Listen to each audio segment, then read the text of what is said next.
Vamos abrir as nossas Bíblias.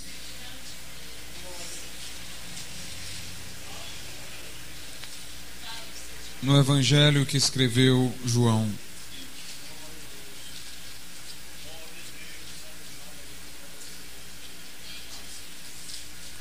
Evangelho de João, capítulo de número 12. João, capítulo de número 12. Leiamos os versículos de número 47 e 48.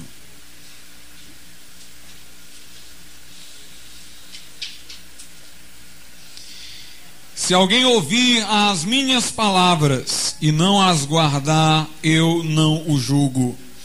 Porque não vim para julgar o mundo, e sim para salvá-lo. Quem me rejeita e não recebe as minhas palavras, tem quem o julgue. A própria palavra que tenho proferido, essa o julgará no último dia. Podeis assentar.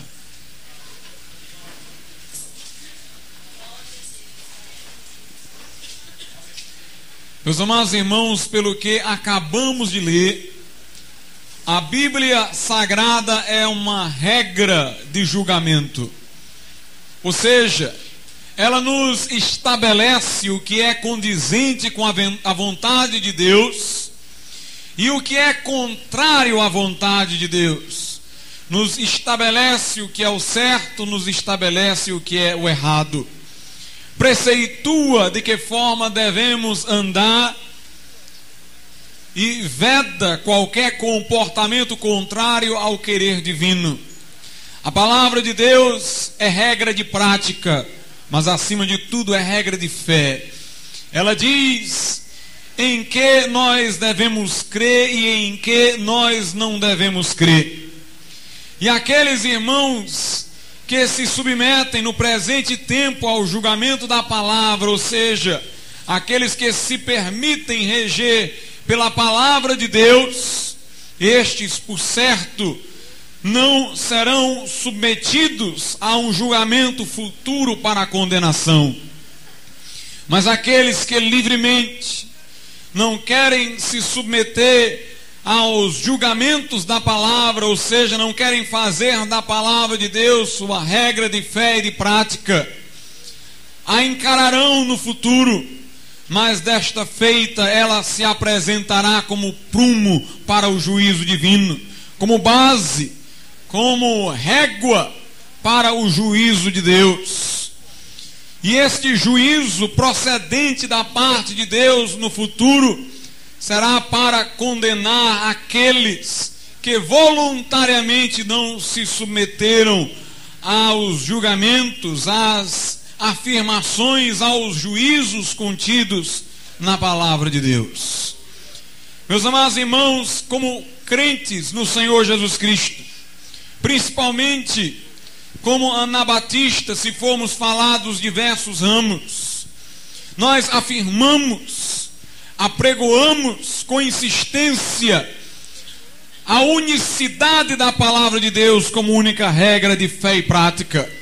Apresentamos a Bíblia como autoridade final em assuntos espirituais, como única revelação de ordem doutrinária.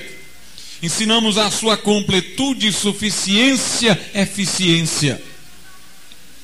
E o cristianismo verdadeiro não pode partir senão desta premissa de que a Bíblia é a palavra de Deus e que o cânon neotestamentário juntado ao cânon do Antigo Testamento concluem, dão cumprimento à palavra de Deus. Meus amados irmãos, durante a história, muitas pessoas tentaram se ancorar em outras bases de julgamento. Durante a história, no meio da própria cristandade, diversos fundamentos foram colocados como sendo fundamentos do cristianismo. Diversas fontes de revelação foram afirmadas ainda hoje.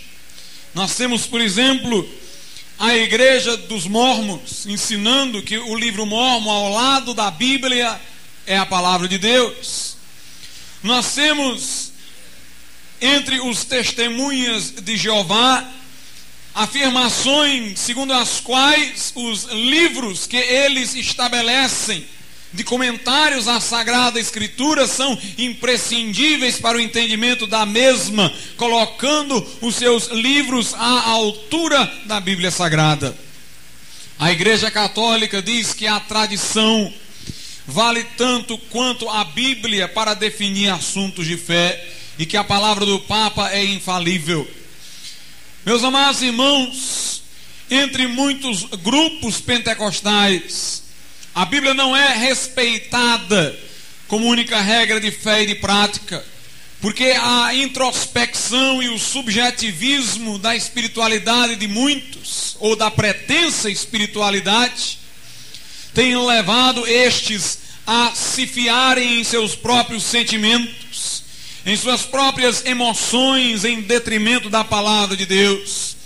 Quando estes têm alguma visão que não se conforma às palavras divinas, quando eles têm alguma pretensa revelação que não está situada nos parâmetros, nas previsões da palavra de Deus, eles preferem optar por suas pretensas revelações e visões, desprezando o conteúdo escriturístico da palavra de Deus.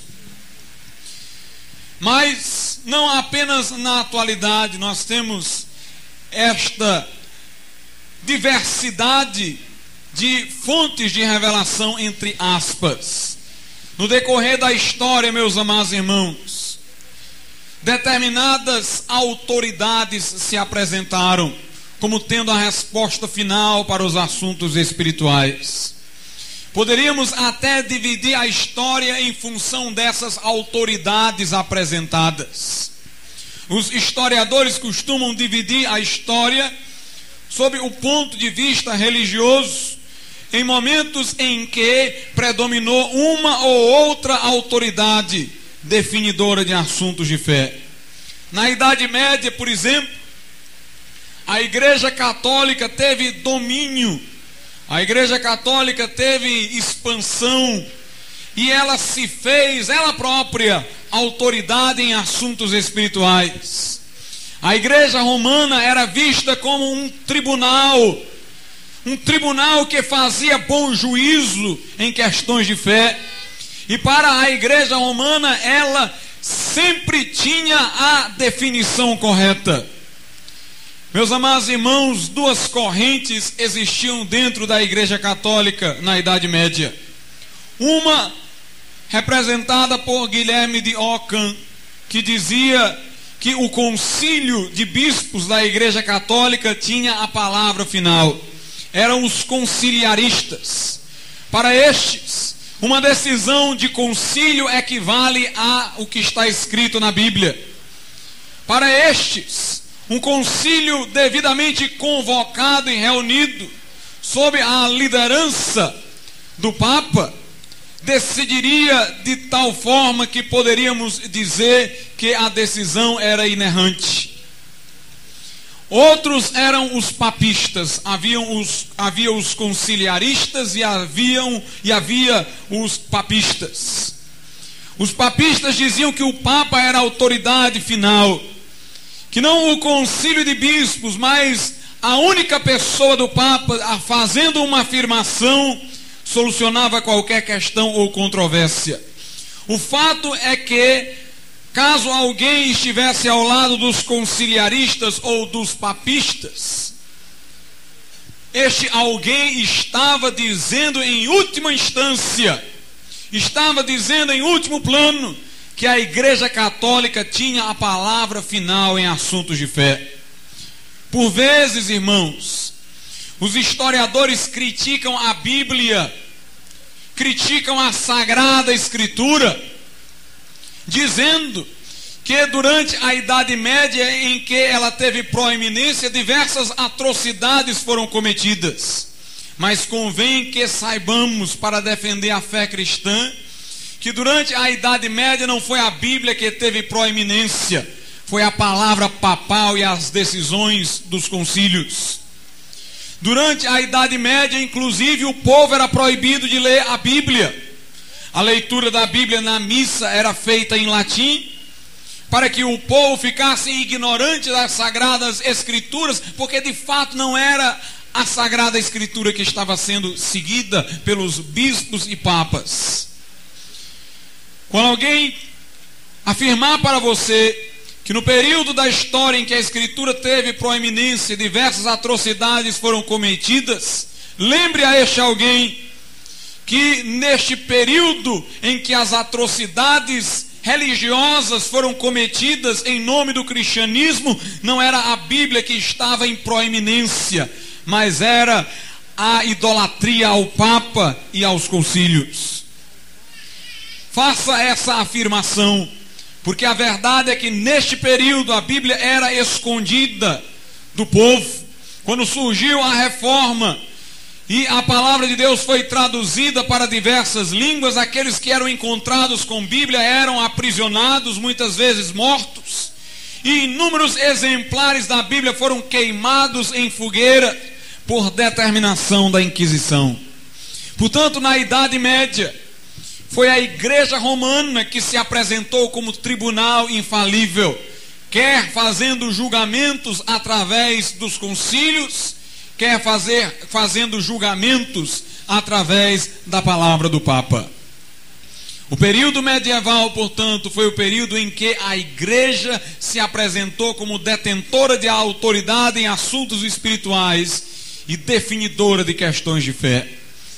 Passado o período da Idade Média, veio a Reforma, onde a Bíblia foi colocada no seu devido lugar e apregoada como única regra de fé e prática. Mas nós vamos tornar a esta parte da história mais na frente. Eu quero adiantar-me no curso da história. Depois da Reforma, veio o período racionalista. No período racionalista, meus amados irmãos, dizia-se que o homem, através da razão, poderia fazer bom juízo das coisas divinas. Surgiram inúmeros filósofos dizendo que poderiam definir coisas relativas à fé e a Deus através da razão. Descartes, um grande representante deste período, dizia o seguinte: não aceite nada que não passe pelo crivo da razão. Dizia ele: duvide de tudo, ponha tudo em dúvida, e somente se alguma coisa for avaliada pela razão e por ela aprovada, aceite então como regra de fé. Em face disso, irmãos, muitas verdades da Bíblia Sagrada foram negadas. Descartes cria em Deus, porque encontrou um modo de provar a existência de Deus pela razão. De outra forma, não teria nem sequer crido em Deus, porque para ele a razão era a resposta última de todas as coisas. Para ele a mente do homem fazia bom juízo de tudo, e que o problema dos erros humanos era porque os homens não se guiavam pela razão, mas pelas suas superstições. Nesse período a razão foi idolatrada a tal ponto que se dizia que ela era detentor de luz. Daí, neste período, se chamar estes filósofos da razão de iluministas, aqueles que tinham luz, aqueles que eram capazes de enxergar o que outros não estavam enxergando. Ainda hoje, meus amados irmãos, este tipo de mentalidade predomina em ambientes universitários, em ambientes onde se enfatiza o aspecto cultural da vida humana. Pessoas recusam-se a acreditar na Bíblia, dizendo que só podem acreditar naquilo que é aceitável à sua racionalidade. Os espíritas não creem na Trindade porque dizem que não sabem prová-la pela razão. E o espiritismo, pelo menos o kardecista, pretende ser científico. Para combatermos o espiritismo, é preciso que o conheçamos, e é preciso que saibamos que ele tem pretensão de ser científico. Por isso que nega a Trindade, porquanto diz que a Trindade não é verdade acessível à razão. Os testemunhos de Jeová, apesar de afirmarem crer na Bíblia e na sua inspiração, na verdade são racionalistas, porque não acreditam em nada que possa ofender a racionalidade, segundo a concepção deles de racionalidade. Por isso não creem no inferno, por isso eles não creem também em existência imortal da alma, não creem na Trindade. Meus amados irmãos, tem muita gente hoje querendo vincular o cristianismo à razão. Há muita gente hoje negando, por exemplo, a verdade bíblica de que a mulher deve se submeter ao seu marido, dizendo que isto é irracional, já que a mulher é medicamente igual ao homem. Não se questiona que a mulher é igual ao homem, a Bíblia apregoa isso. O apóstolo Paulo diz que a mulher foi tomada do homem, o homem por sua vez nasce da mulher, ambos vêm de Deus. Paulo diz que em Cristo Jesus não há homem nem mulher, escravo ou livre, todos são um em Cristo Jesus. Mas quando a Bíblia fala da submissão da mulher ao marido, irmãos, é porque há uma razão de ser. Porque se o número daqueles que formam o lar é par, são dois, marido e mulher, porque aqui exclui os filhos que devem a estes estar submissos. Se não houvesse um que desse a palavra final, qualquer divergência redundaria em divórcio e desastre para o lar. Mas eu digo uma coisa: se as feministas entendessem a verdade cristã, elas não se levantariam contra nossa afirmação de que a mulher deve ser submissa ao homem. Porque nós dizemos que a mulher deve ser submissa ao homem, não para que os caprichos do homem sejam realizados, mas para que ele tenha condições de defender sua mulher, de honrá-la. Ele precisa contar com o seu apoio, com o seu respeito, com a sua reverência, para que ele possa agir a favor dela. Por isso que a Bíblia diz: maridos, amai as vossas mulheres como Cristo amou a igreja e a si mesmo se entregou por ela.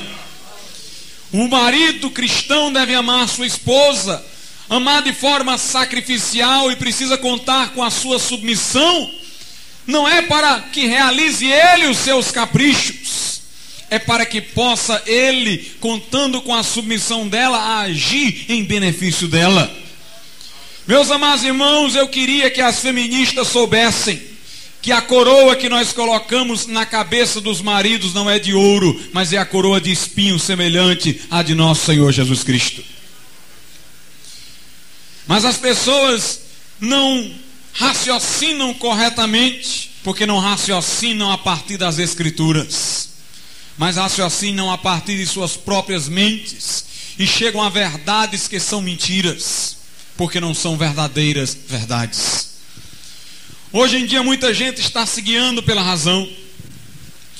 Quantas pessoas hoje, meus amados irmãos, diante de preceitos bíblicos de difícil cumprimento num mundo mundano, num mundo incrédulo, tentam adaptar o que está na Bíblia ao cotidiano, à vida moderna, aos valores da sociedade, porque acham muito difícil o que está contido na Bíblia, acham que obedecer aquilo ali é sair muito da esfera moderna, acarretaria uma discriminação muito grande, uma marginalização muito grande da sociedade.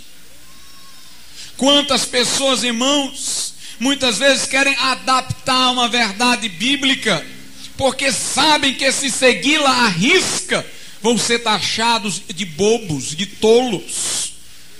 Eles não gostam de ser chamados de bobos, não gostam de ser chamados de tolos, e aí procuram negar o texto e agir de outra forma, quando eles não querem ser chamados de bobos, e por isso chegam a sacrificar uma verdade bíblica, demonstram que estão mais preocupados em ser tidos por racionais do que seguir a verdade de Deus. Portanto, estão se guiando pela razão. Houve um período assim, e há resquícios deste período. Foi o período racionalista. Mas, meus amados irmãos, o racionalismo fracassou. O racionalismo fracassou porque Todos os filósofos racionalistas diziam que só estavam se guiando pela razão. No entanto, todos eles chegaram a conclusões diferentes. Logo, alguém começou a indagar se a razão é tão boa julgadora, se a razão é tribunal final, se ela faz bom juízo de tudo, por que é que muitas pessoas, com base na razão, chegam a conclusões diferentes? E com essa argumentação, o racionalismo começou a cair. Sabe por quê, irmãos? Porque nenhum de nós raciocina a partir do zero. Todos nós raciocinamos a partir de alguma coisa que já cremos. Até mesmo o racionalista, antes de procurar pensar uma coisa, ele já tem outra como certa. Ninguém pensa sem ter uma fé, sem crer em alguma coisa. O cientista, quando vai estudar a natureza, ele crê que a natureza tem um curso regular, por isso que ele vai estudá-la para procurar encontrar as leis que a governam. Ele crê que a natureza funciona de uma forma regular, repetida, por isso ele procura as leis que nela há. Portanto, ele parte de uma crença. Todo mundo parte de uma crença, de uma convicção.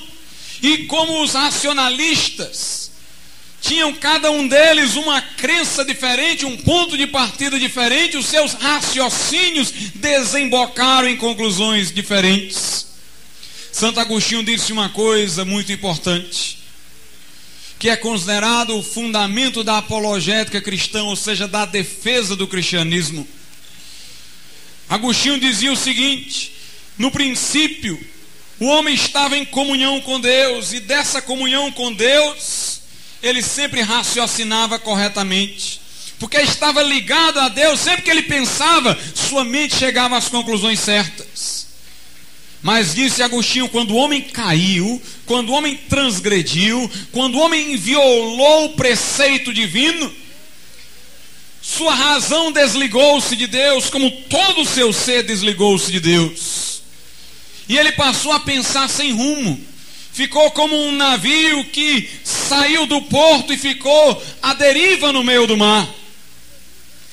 E Agostinho dizia: os homens estão como que cegos, cada um segue o seu próprio caminho, eles não sabem para onde ir, cada um está solto no mundo, porque perderam a comunhão com Deus, que dava iluminação ao raciocínio para que pensassem corretamente. E Agostinho dizia: somente voltando para Cristo é que o homem vai restabelecer o seu raciocínio correto. Somente quando através da fé ele recebe Jesus e tem a sua mente iluminada, é que ele pensa corretamente. Por isso eu vou dizer uma coisa, irmãos: neste mundo existem pessoas que se dizem cultas, pessoas que já leram bibliotecas inteiras, mas essas pessoas não têm temor de Deus. E eu quero dizer uma coisa: os raciocínios destas pessoas são vãs na maior parte do tempo, tem muito conhecimento e pouca sabedoria. Mas um crente, por mais que não tenha acesso a muitos livros, na medida em que tem a sua razão iluminada pelo Espírito Santo, tem muito mais condições de acertar do que qualquer homem, porque a fé em Cristo nos liga a Ele, e a ligação com Ele ilumina o nosso raciocínio. O temor do Senhor é o princípio da sabedoria. Antes do temor de Deus pode haver conhecimento, mas sabedoria só a partir do temor de Deus. Alguém diz: pastor, o que é sabedoria? É a boa administração do conhecimento. O incrédulo pode conhecer, mas canaliza seus conhecimentos para a direção errada. Só o crente põe os seus conhecimentos na direção certa, porque tem temor de Deus. Essa foi a fase do racionalismo. Mas passou, como eu disse, em virtude das críticas de que já mencionei. E veio o existencialismo, irmãos. E o existencialismo tem sido o foco dos meus ataques nos últimos dias. Inclusive tratei um pouco disso no nosso culto de domingo. O existencialismo diz mais ou menos o seguinte: que não há verdade, não há certo nem errado, não há moral, não há ética, não há justiça, não há injustiça. O existencialismo diz: tudo é relativo.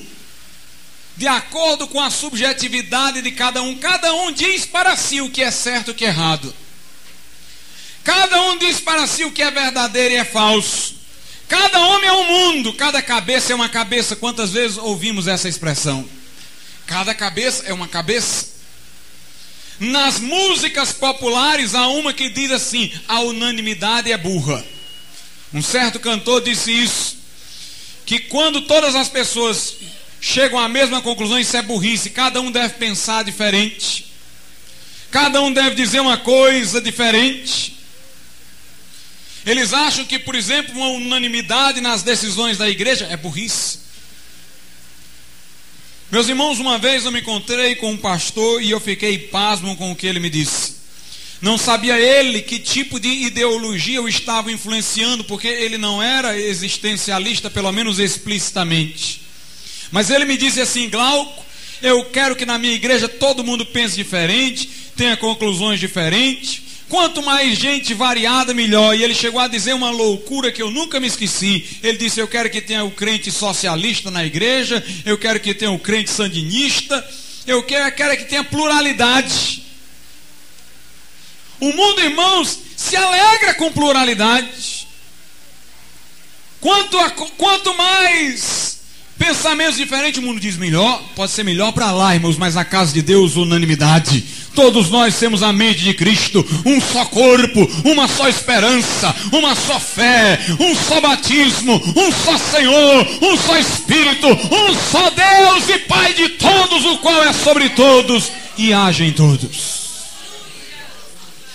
Temos que pensar da mesma forma, temos que ter o mesmo ânimo, a mesma visão, um só sentimento. Na igreja primitiva, a multidão dos que criam era um só coração e uma só alma, porque todos perseveravam na doutrina dos apóstolos. O existencialismo diz: cada um tem o seu mundo, cada um diz para si o que é certo e o que é errado. Meus amados irmãos, nós não cremos nisso. Nós não cremos nisso.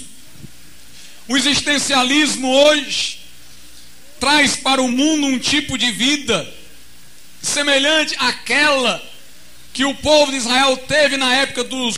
parecia reta aos seus próprios olhos. Quando Jesus esteve aqui, viu uma situação similar. Ele olhou para o povo e lamentou, dizendo que eram ovelhas sem pastor e cada um se desviava pelo seu próprio caminho. Meus irmãos, nós vivemos em dias de confusão. E a pior coisa que há é esta que eu vou dizer agora: a igreja é conformada ao mundo. A igreja nem sente, mas a ideologia do mundo vai entrando dentro dela. Houve um certo pensador, irmãos, no século 20, que elaborou uma teoria e chegaram para ele e disseram o seguinte: você está falando o que outro filósofo já disse, chamado Kant. Ele disse: mas eu nunca li esse filósofo.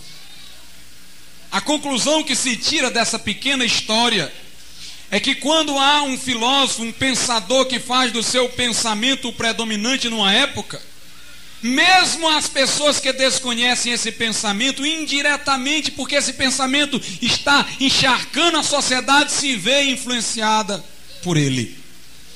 O existencialismo é o pensamento do mundo moderno, é o pensamento vigente na atualidade.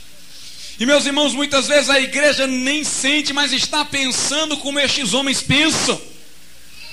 Quantas pessoas crentes estão hoje se guiando pelo seu próprio sentimento? Alguém abre a Bíblia e mostra para elas alguma coisa que está errada, elas dizem: não, eu não senti no meu coração ainda. Não, Deus ainda não falou comigo.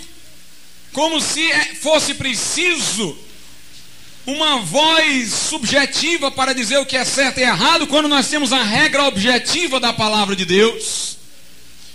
Hoje em dia, quando se vai falar da igreja, não se abre mais a Bíblia para mostrar qual é a igreja verdadeira. Se diz assim para o novo convertido: procure a igreja onde você se sentir melhor, procure uma igreja conforme o seu temperamento, procure uma igreja conforme o seu gosto, está mais perto da sua casa. Como se não houvesse uma igreja verdadeira, como se nós pudéssemos decidir por nós mesmos. O diálogo ecumênico diz o seguinte: conversemos nós, católicos e protestantes, dizem os romanistas. E vocês cedem numa parte, nós cedemos em outra, e nós vamos encontrar o meio termo e vamos nos aliar. A verdade não é absoluta, então vamos ficar com o que é comum e esquecer o que nos diferencia. É a conversa da serpente nos dias modernos. Meus amados irmãos, quem somos nós para fazer acordo com a palavra de Deus? Quem somos nós para fazer transacionamentos com a palavra de Deus? Quem somos nós para ceder uma parte da palavra de Deus? Nós temos que nos submeter a ela e não ela se submeter a nós. Eu quero dizer uma coisa nessa noite: chegou a hora de voltar aos tempos da igreja primitiva. Chegou a hora de voltar à época da reforma. Naquele tempo não era razão a autoridade, não era cada um a sua própria autoridade, não era, meus amados irmãos, a igreja romana a autoridade era a palavra de Deus. Jesus disse: eu não julgo ninguém, é a palavra que sai da minha boca que vai julgar todos naquele dia. Através desse livro nós podemos saber o que é certo, o que é errado, o que é verdadeiro, o que é falso, o que é mentira e o que é verdade. Na época da reforma, os reformadores disseram: a Bíblia é a única regra de fé e de prática. Meus amados irmãos, todo raciocínio fora da palavra vai bater no lugar errado. Toda igreja que quer acrescentar a Bíblia ou subordiná-la a si vai chegar a conclusões erradas. Cada um que quer pensar segundo suas próprias emoções e sentimentos vai chegar a conclusões erradas. Mas aqueles que estão na palavra de Deus, aqueles que estão fundamentados na Bíblia, vão pensar corretamente, vão sentir corretamente, porque é a única regra de fé e prática que nós temos. Mas se eu parasse por aqui, eu não passaria de um protestante. E por isso eu vou mais além, porque sou um anabatista. Os anabatistas, meus amados irmãos, ensinavam mais do que a veracidade da palavra de Deus. Eles ensinavam a necessidade da palavra de Deus se encarnar em nós, da palavra de Deus se misturar com o nosso espírito. Eles falavam da palavra de Deus se incorporar à nossa natureza. A diferença entre os protestantes e os anabatistas era esta: os protestantes enfatizavam a Bíblia, mas como regra objetiva de fé, como um livro que nós tínhamos sempre que consultar para saber para onde deveríamos caminhar.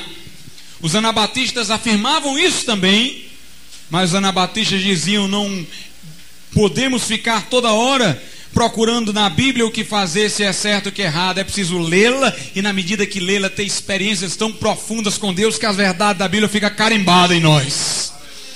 Fica carimbada de uma forma tal, se incorpora à nossa natureza de uma forma tal, que a gente fica uma Bíblia ambulante. Quando a gente vê o errado, a gente já sente logo que é errado. Não sabe ainda nem por que está errado, mas já sente logo que está errado. Depois a gente vai ver na Bíblia por que é que está errado, mas a gente já sente, porque a natureza da Bíblia passou a ser a nossa natureza. O nosso espírito se misturou com a palavra de Deus. Ela se fez carne em nós. O verbo que se fez carne em Cristo agora se fez carne em nós. O crente, meus amados irmãos, não é alguém que está toda hora com a Bíblia debaixo do braço, aí vê alguma coisa e diz: deixa eu ver aqui se está certo ou errado. O crente que está em vida devocional, em comunhão com Deus, na hora que vê o errado, irmãos, sente repúdio. Na hora que vê o certo, se alegra. O amor se regozija com a verdade e não se alegra com a injustiça. Eu fico pasmo, irmãos, quando eu vejo crentes achando normal certas coisas, não sentindo rejeição a certas coisas que deveriam sentir. É falta de uma vida devocional, irmãos. Este livro não é para estar apenas passeando na nossa cabeça, é para criar raízes em nosso coração. Nós não somos meros protestantes, nós somos anabatistas. Um protestante ficaria apenas a dizer que este livro é regra de fé e prática, mas nós temos que dizer que este livro tem que se fazer carne em nós, tem que se misturar ao nosso espírito, tem que se incorporar à nossa natureza. Jesus diz o seguinte no capítulo de número 5 do Evangelho de João, no versículo 34: eu, porém, não aceito humano testemunho. Digo-vos, entretanto, estas coisas para que sejais salvos. Note o que Jesus disse aqui. Ele diz o seguinte: eu não sou o que digo ser, porque algum homem disse que eu sou. Ou seja, não é porque João Batista disse que eu sou quem eu afirmo ser, que eu sou. Não é pela palavra de João Batista, não é pela sua autoridade que eu me faço reconhecido como Messias.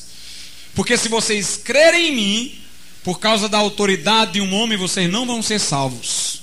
Por isso que ele diz: eu não aceito testemunho de homem. Eu estou dizendo isso para que vocês sejam salvos. Tem gente que pergunta: pastor, por que é que quando Jesus entrava numa cidade e uma pessoa endemoniada caía por terra e o demônio começava a dizer: tu és o santo filho de Deus, Jesus mandava o demônio calar-se? Por que Jesus não aproveitava aquele momento para deixar o diabo confessar, ou o demônio confessar quem ele era? Assim muitos creriam nele. Mas é porque, irmãos, crer em Jesus pela palavra de demônio não vale nada, não salva. A fé que salva é a fé que vem pelo ouvir, e o ouvir a palavra de Deus. Existem igrejas por aí que entrevistam os demônios, perguntam a eles determinadas coisas, e as pessoas agem de acordo com o que ouviram de demônios. Não é obediência a Deus, irmãos, porque creram pela palavra de demônios. Tem gente que crê pela palavra de homens. Hoje existem verdadeiros artistas de púlpitos, verdadeiros pregadores estrelas. E, meus amados irmãos, estes homens cheios de pose cativam o povo e fazem afirmações que não fundamentam, mas o povo aceita, porque foram eles que disseram. Não vale, não tem valor para Deus, não tem valor. Jesus disse: não aceito o testemunho de homem. Eu digo isso para que vocês sejam salvos, porque creem em mim. Por causa de testemunho de homem não salva. E é preciso crer em Jesus pelo testemunho de quem? Versículo 39: examinai as Escrituras, porque julgais ter nelas a vida eterna, e são elas que de mim testificam. Nós temos que crer em Jesus por causa da palavra de Deus. Meus amados irmãos, nós não podemos ser crentes que se comovem com o que vê. Só tem uma coisa que nos deve comover: é a palavra de Deus. Tem gente que chega e diz: pastor, o dente de ouro é verdade? É Deus quem está dando o dente de ouro, mesmo que não se conforme aos princípios bíblicos, porque o fulano de tal que eu conheço, é um servo de Deus, apareceu com dente de ouro. Ele se impressiona com o que vê. Não me interessa explicar o que foi, mas eu sei o que não foi. Não foi de Deus, porque ofende os princípios da palavra de Deus. Tem gente que vê fenômenos, coisas estranhas que estão afastadas do prumo da palavra, e se impressionam pela sobrenaturalidade do ocorrido, e ficam achando que é de Deus por causa que foi sobrenatural, miraculoso. E eles dizem: mas irmão, tem que ter sido de Deus. Eu vi. Nossa visão não é autoridade, nossa audição não é autoridade. Meus amados irmãos, não interessa o que nós vemos ou deixamos de ver, o que interessa é o que Deus diz na sua palavra. Aleluia. Nós firmamos a nossa fé na palavra de Deus. Tem igrejas hoje que não há pregação da palavra, apenas uma numerosidade exorbitante de testemunhos, e as pessoas começam a crer, entre aspas, em virtude do que ouviram daqueles que dão testemunho, não por causa que a palavra de Deus fala. Esta fé é vã, porque estão crendo em testemunho de homem. Mas eu quero que você atente para o versículo 38, porque é aqui que nós encontramos o cerne da mensagem anabatista. Também não tendes a sua palavra permanente em vós, porque não credes naquele a quem ele, Deus, enviou. Note o que Jesus disse. Jesus disse aos fariseus: a palavra de Deus não fica permanente em vós, porque vocês não creem no testemunho da Escritura. Vocês não creem naquele a quem Deus enviou. Por isso a palavra entra, mas não permanece. O que é que Jesus queria dizer com isso? Jesus queria dizer o seguinte: vocês fariseus leem a Bíblia, ela entra na mente de vocês, mas depois ela se vai, porque ela não fica incorporada à natureza de vocês, ela não adere ao coração de vocês, vocês não experimentam a palavra, ela não permanece, porque não se incorpora em vocês, apenas entra na mente e sai. Meus irmãos, não basta que leiamos na Bíblia se uma coisa é certa e errada, e admitamos o certo como tal, e depois a palavra saia de nós. Não basta isso. É preciso que ao ler a Bíblia, a natureza da Bíblia se infiltre em nosso ser, de tal forma que nós tenhamos a intuição do certo e do errado a partir de então. Veja o que a Bíblia diz em Hebreus.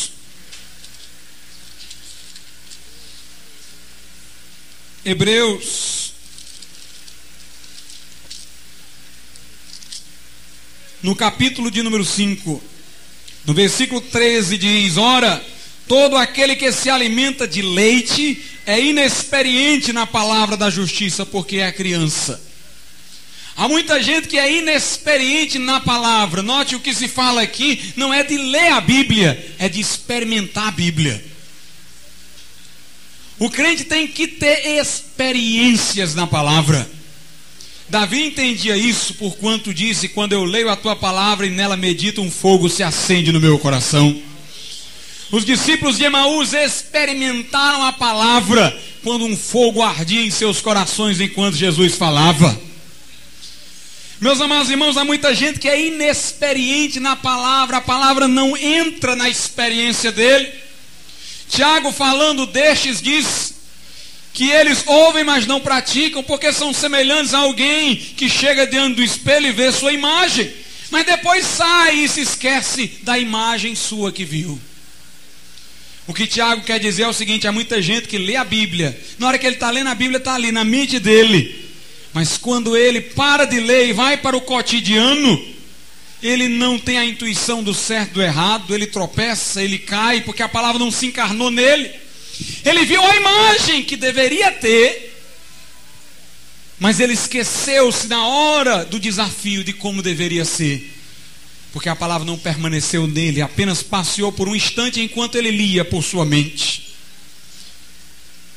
Mas, meus amados irmãos, Tiago diz assim, que aquele que ouve e pratica é aquele que atenta para a lei da liberdade.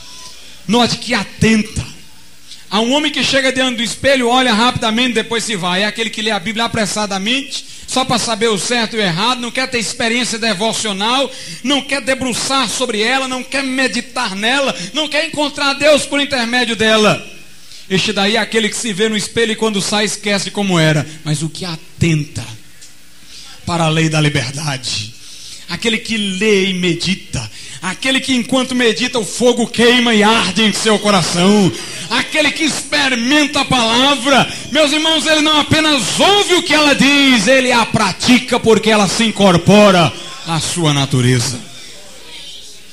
Versículo 14: mas o alimento sólido é para os adultos, para aqueles que pela prática, note, pela experiência na palavra, tem as faculdades exercitadas para discernir não somente o bem, mas também o mal.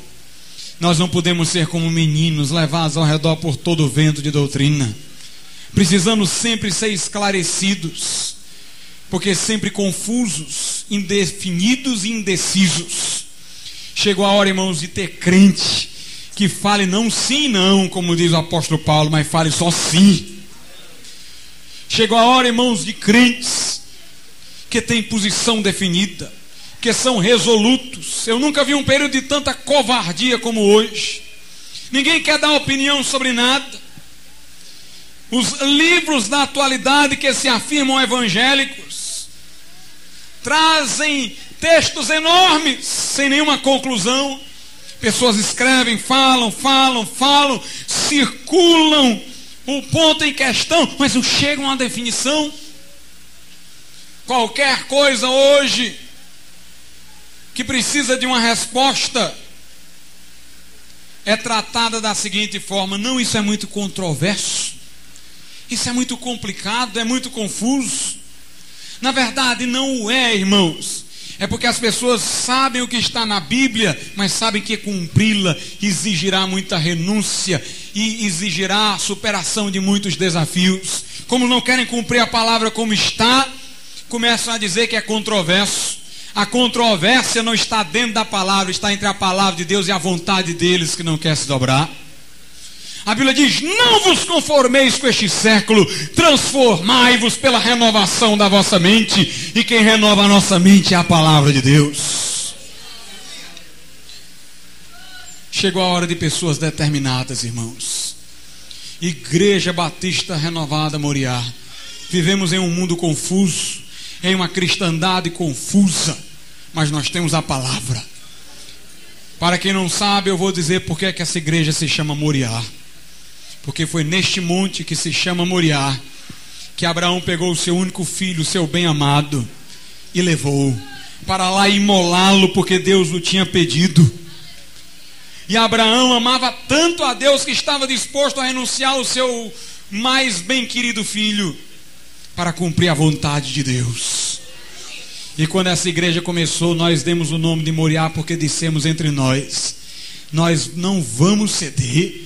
Nós vamos enfrentar qualquer desafio, nós vamos fazer qualquer renúncia para cumprir a vontade de Deus, ainda que ela nos pareça difícil de entender, como pareceu a Abraão, ainda que nos pareça incompreensível. Se Deus disse, nós vamos obedecer, nós vamos seguir, nós vamos cumprir. Meus amados irmãos, chega a hora de nós não querermos mais ficar em controvérsia com Deus. É hora de ouvir o que Ele diz e seguir e obedecer.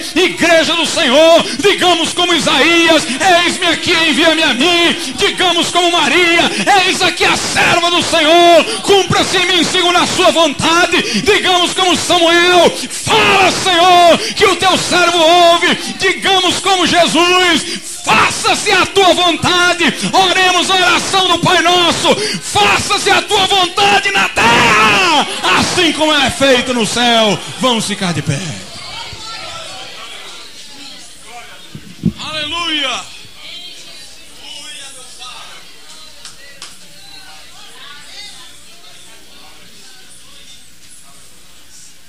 Aleluia.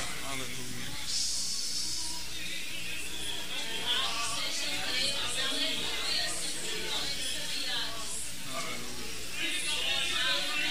Ei,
Vamos louvar a Deus, irmão Jorge, com aquele corinho que diz: eu decidi Jesus.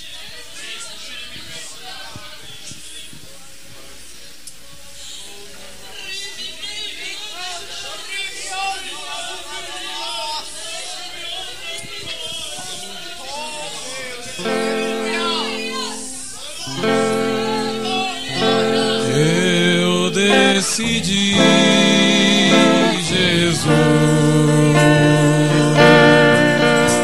te eleger como meu Senhor.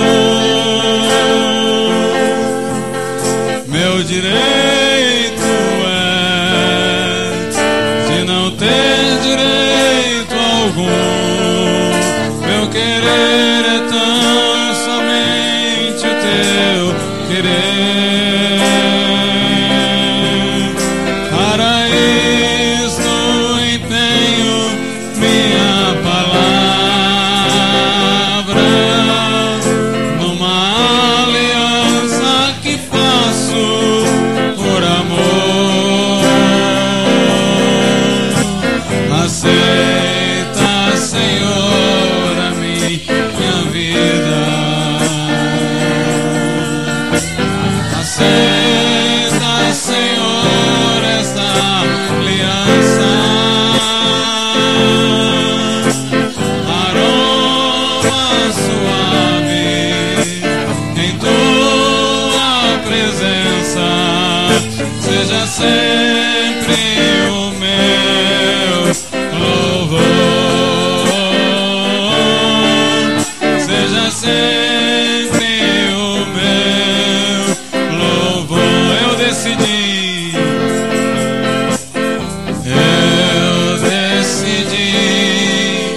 Jesus, te eleger como meu Senhor.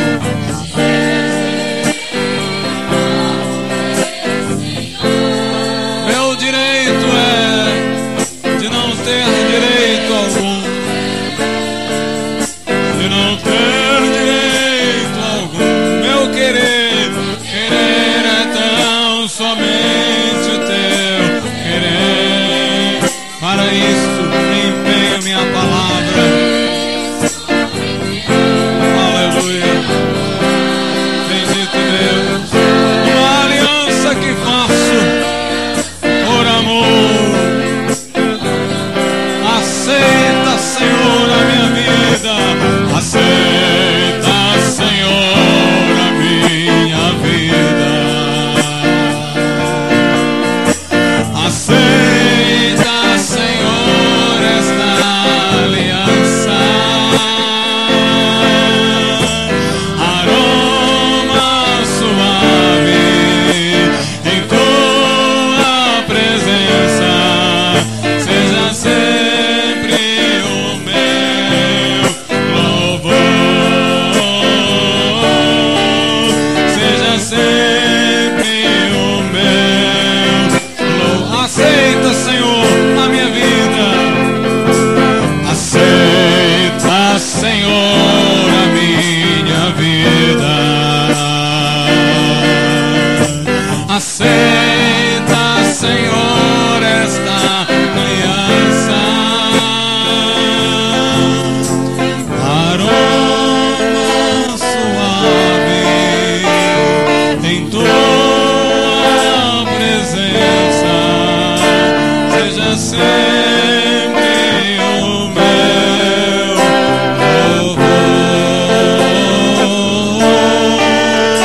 Seja sempre o meu louvor.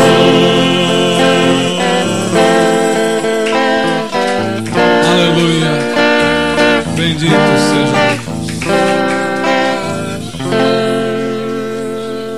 Nessa noite, eu gostaria de perguntar quantas pessoas neste lugar dizem: pastor, eu ainda não sou crente, mas eu quero entregar o meu coração a Jesus nessa noite.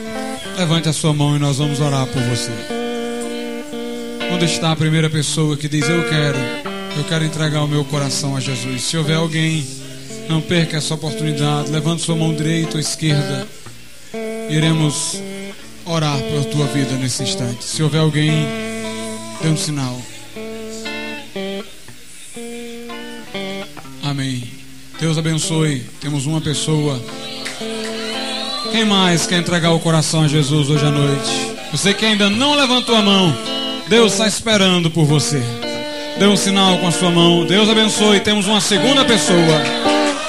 Terceira pessoa ali. Quem mais Quem mais? Temos 3 vidas.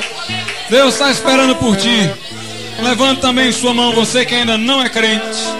Entregue o seu coração a Jesus. Eu vou pedir os irmãos que levantaram a mão que venham aqui à frente. Os irmãos que estão do lado, acompanhem. Nós queremos orar por você, meu amado irmão. Não se preocupe, nós vamos apenas clamar a Deus por tua vida nesse instante. Você diz: pastor, eu não levantei a minha mão, mas eu também quero entregar o meu coração a Jesus. Saia do seu lugar, ou então levante a sua mão e venha. Aleluia, Deus abençoe. Se houver mais alguém, dê um sinal com a sua mão, então se desloque, vem aqui à frente. Nós vamos orar por você. Se houver alguém que está afastado, desviado, quer se reconciliar, dê um sinal com a sua mão ou vem à frente. Nós vamos incluir você nessa oração. Oremos a Deus pelos nossos 3 irmãos que aqui estão nesse instante. Pai amado e eterno, eu te agradeço, meu Senhor, pela vida dos 3 irmãos que estão aqui à frente, que mediante o ato de levantar a mão indicam a Deus uma atitude receptiva para com a salvação que Jesus nos comprou. Que nesse instante, meu Senhor, pelo Espírito Santo, Cristo habite em seus corações de forma transformadora, dando-lhes a certeza de vida eterna e do perdão de seus pecados. Ó Deus, escreve os seus nomes no céu e que o teu Santo Espírito testifique aos seus corações de que tu os recebe por filhos e lhes outorga a plena salvação. Nós assim te pedimos e te antecipamos a nossa gratidão, porque temos alegria por vê-los salvos e temos alegria por te servir, Senhor, em nome de Jesus. Amém e amém. Que Deus abençoe, meu irmão. Deus abençoe. Deus abençoe. Podem voltar aos vossos lugares. Podem sentar, amados.